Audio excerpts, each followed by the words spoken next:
What's up, everyone? Welcome back to the channel.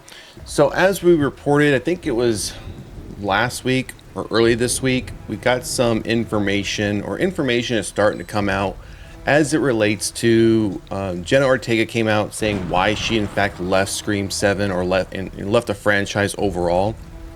And in my opinion, and someone commented on the video mentioning that they had heard something on the opposite from what I had heard. And I recall reading that one of the reasons why she left was also for contract issues, money. I tried going back to find that article that mentioned that. I haven't been able to find it. And if I'm wrong on that being one of the reasons why she left the franchise, I'm happy to correct that. But I could have swore I saw that because I remember reading about that and then thinking when I saw the information about Neve Campbell not wanting to come back for Scream 6, I was thinking, oh, well, that's just ironic that they're not willing to pay. So Jenna Ortega, and also when Melissa was fired for the reasons she was fired for, based on what happened with that situation, Jenna then left soon after. Again, then there was all this I had heard about money. Then I also found information about it being scheduling conflicts, things of that nature. But then, like I said, earlier this week, we put out a video where she actually came out recently and said, in fact, why she did leave the franchise. And it had everything to do with the fact that Melissa was fired, the original director that she had been working with, Melissa had been working with, and the rest, some of the other core team members weren't coming back. And that's why she was also saying, hey, this is the best step for my career.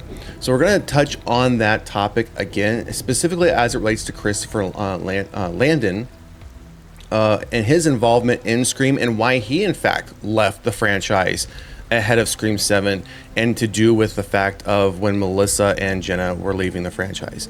But before we get into that, there's also, so we have that story that we're going to talk about here today on this video, but we also have another story involving Christopher Landon as well. And as you see from here on the headline, I have a few articles, 2 on this topic and then 2 on the Scream one that we're going to take a look at. So this might be a little bit longer than normal, but we'll try and get through it fairly quick.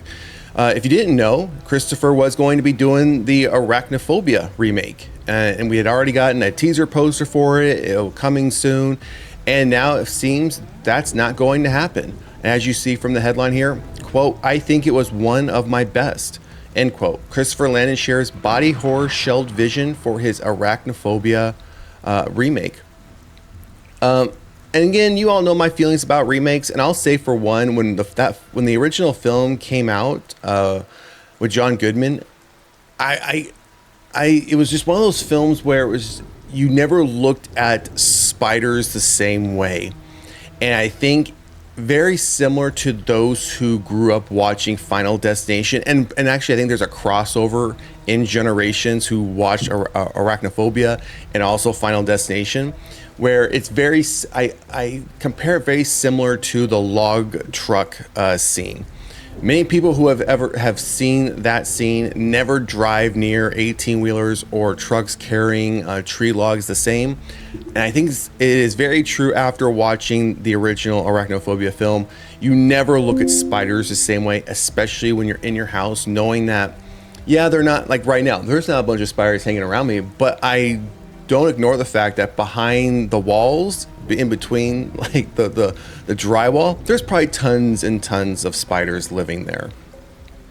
Which now that probably isn't gonna be stuck in your mind as you sit there and either watch this, listen to this, or think now there's a bunch of spiders surrounding you. So let's jump into the article details here on this topic. Then we're going to quickly switch over to a recent interview he gave regarding his exit of the Scream franchise and Scream 7. So before Christopher Landon was developing his latest film, Drop, he was preparing to tackle a creature feature remake. Back in 2022, the Happy Death Day Helmer had a gnarly take on the classic Arachnophobia in the works, with Amblin Partners involved and James Wan's Atomic Monster producing. It seemed like the perfect project for him thanks to his brand of horror comedy. But it was sadly never see the light of day. In a new conversation with The Wrap, Landon confirmed that he is no longer involved in the feature and shared what his vision was for the spider-centric flick. So we go on to talk about the original release of the film, as far as the original film from 1990, as I mentioned, had John Goodman as Jeff Daniels. So we're not going to read over this. I'll put all these links for these articles in the description of the video below. So if you want to go back and read over some of this information that's older information, again, as it relates to the synopsis of the original film, you can do so. So I'm going to skim through this one real quickly here, because again, most of this deals with the synopsis. Landon's angle leaned heavily into the body horror angle and featured another plot beyond the spider invasion.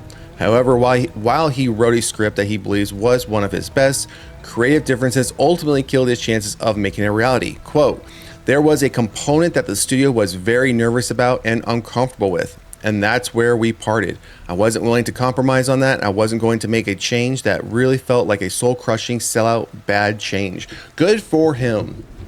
And I'm a little surprised with the number of body horror films we've been getting, especially the success of The Substance. I'm surprised studios aren't leaning more into the body horror subgenre and trying to cash in on the fact of how well The Substance did. And there is an audience for body horror. There's a lot of people who enjoy this subgenre of horror.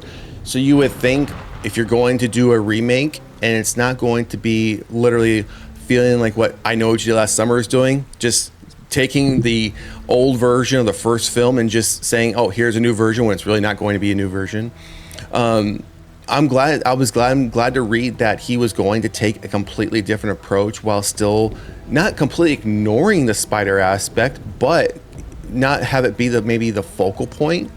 So I think the studio's making a big mistake there, but good for him. He wasn't willing to compromise just to put out a movie, just to add another film to his resume.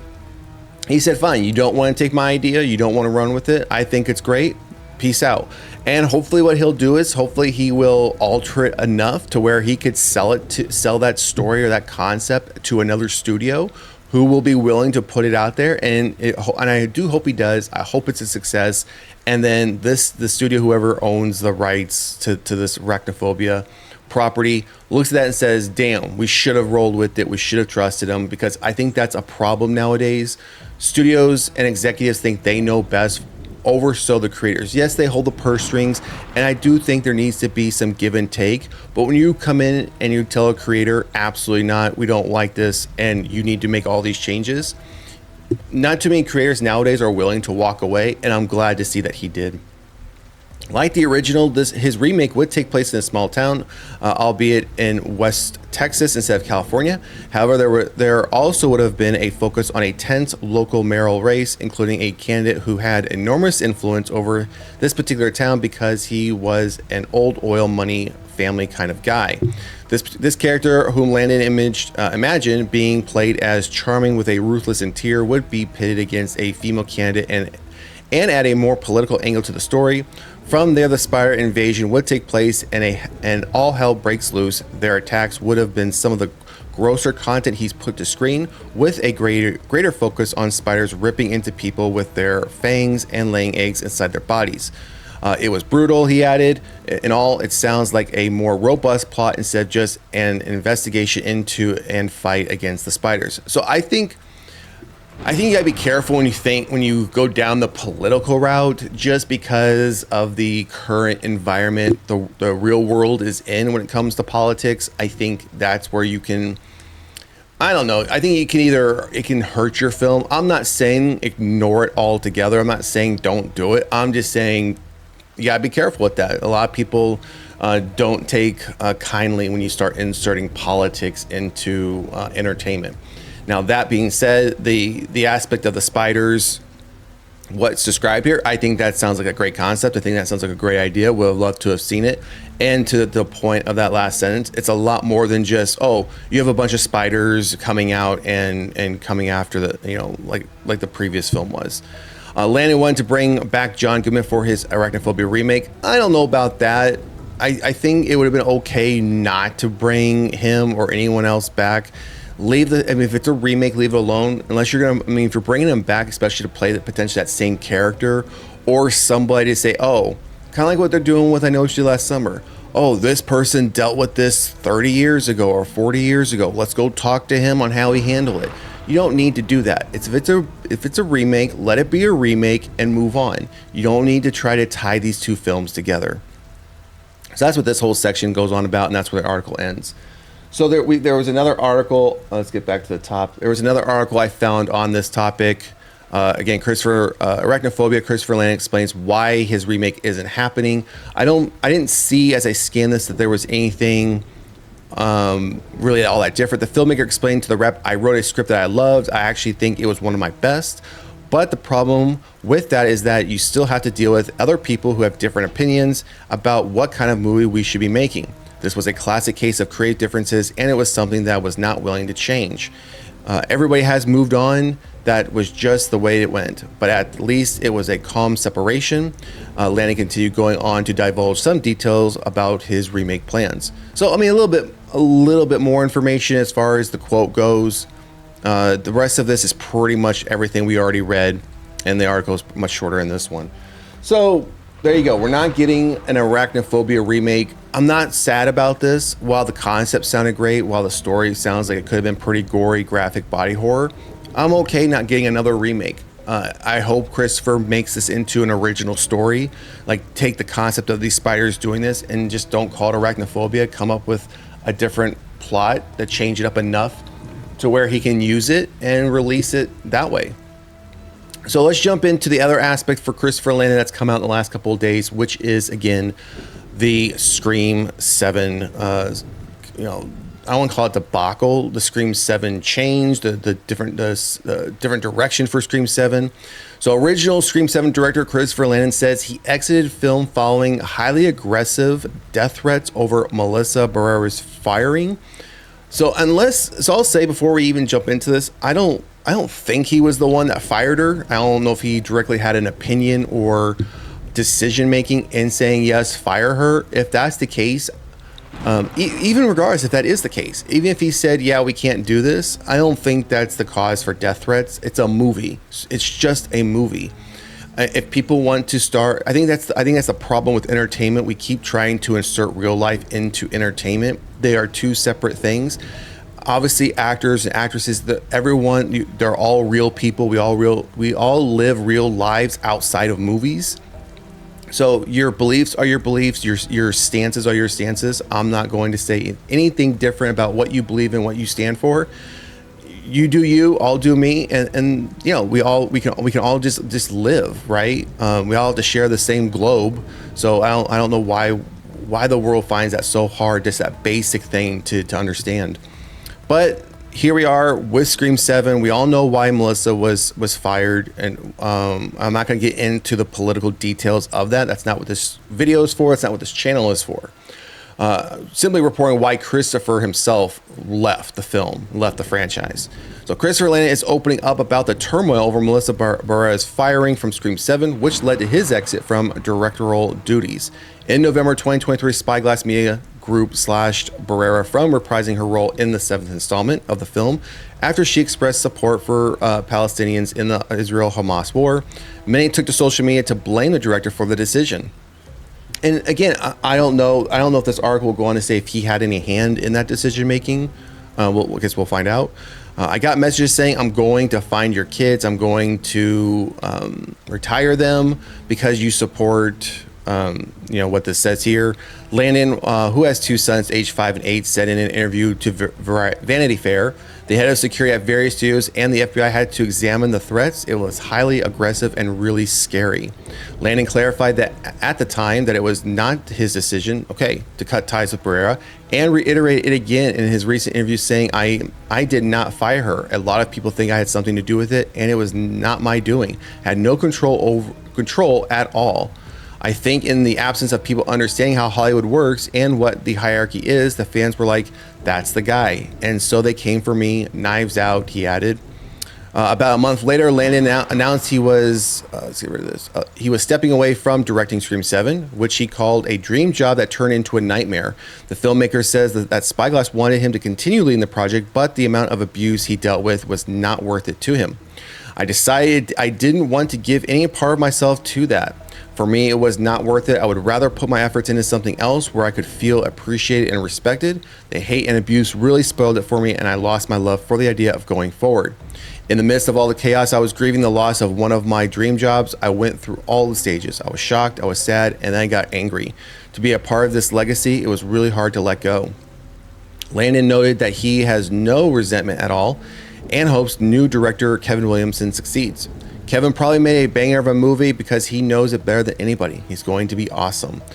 So, I mean, there you have it. He didn't have anything to do with it, but I mean, he points out something that truly happens. You have directors signed on to direct a film, and everyone automatically assumes they are the one making all the decisions. And we have seen across other genres, especially across like the comic book space, when it comes to DC and Marvel, where directors have been fired or directors have had their vision, their work completely chopped up by the studio because the studio feels like they know what's best and they know what the fans want when they have literally no idea.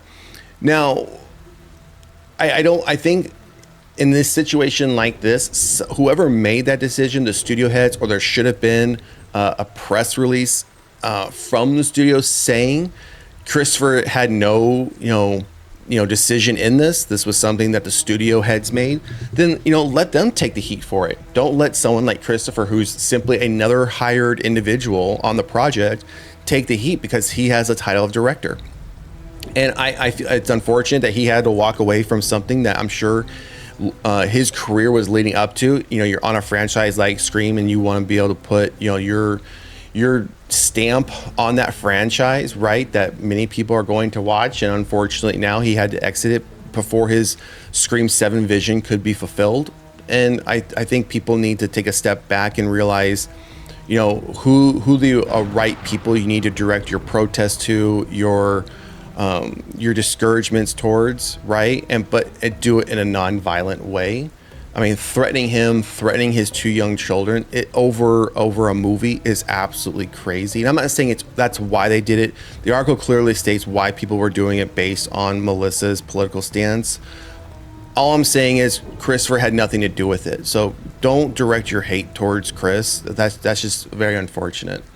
So this next article here was just another article that mentioned it as well. I only bring it up not to delve into this any deeper. It's really just again to see if there was really anything different. So just looking more so at the quotes. So we have another quote here. Some of this might be additional. It's that sort of old adage that everything happens for a reason. I'm constantly reminded in life in all aspects that something that feels certain isn't, and something that you may want more than anything isn't right for you. And looking back on it, it was an incredible, painful, and difficult situation to be in for everybody. And I mean everybody. But I think that is a sort of helped push me into this movie, and this movie really met the moment for me, given what I was experiencing on that film. It goes on to say, and I've said to people, I didn't get to make the Wes Craven movie that I thought I was gonna make, but I made the one I was supposed to make, and I think that's true for Scream 7 as well. Let's see if there's any other quotes. Yep. So I have another third quote here. I look back on it now, and I was like, of course, Kevin Williamson had to direct that movie. It's not that I say that they're ending the franchise, but it's the perfect bookend it all. And let's be real, Kevin was the only human being who could get all those character members back. None of those people were going to make the movie unless Kevin was directing it. And so again, I have every conceivable faith that he's made a great film. I'll be the first person in line to see it. I don't have any ill will or bad blood toward anybody involved. That's just sort of how I am as a person. I choose joy, and I choose the fun and the privilege of making movies over all the negative stuff. And those are the only. I showed some more quotes that were in the previous article. So I am glad to see that he's moved on from the franchise. He's trying to move on from the situation he was in. Good for him. Again, it's unfortunate. I think many times the lines shouldn't be blurry here. It's a movie. He had nothing to do with it, so people shouldn't be directing again their protest towards him. If you have a situation or a concern with how Melissa's exit or situation was handled, go to the ones that are in charge of that decision. Again, Christopher was just another hired individual on the project. And just because he has the title of director doesn't mean he's making all the decisions. And that goes for any project. Now, unless you're in a situation, I'm not bringing this up to poke at it, I'm just bringing up another situation where it might be slightly different, is like James Gunn. James Gunn is co-CEO of DC Studios, and he's also directing Superman, right? So more than likely, if there's going to be a decision made on Superman, it's going to be directly made by James Gunn because he's co-CEO of the studio and he's also the director, writer of that film. So if someone, for example, were to get fired from that film, odds are pretty good he's the one doing the firing. It's his choice, right? It's not like he's just the director, writer, and then there's a different, I mean, he's co-CEO. Peter Safran's the other CEO, but Peter Safran isn't handling this aspect of the business. So if there was somebody else there that fired somebody, then you wouldn't necessarily blame James Gunn. So it's just an example of where it would be drastically different, in my opinion. So, all right, everyone, that's going to do it for this horror news update as far as what's going on with the Arachnophobia remake. And we get a little bit more insight into why Christopher Landon left the Scream franchise, left before Scream 7 could kick off. So drop a comment in the comment section and let us know what you think. Also, if you haven't done so already, please like, share, and subscribe to the channel. Otherwise, we'll see you at the next one. Peace.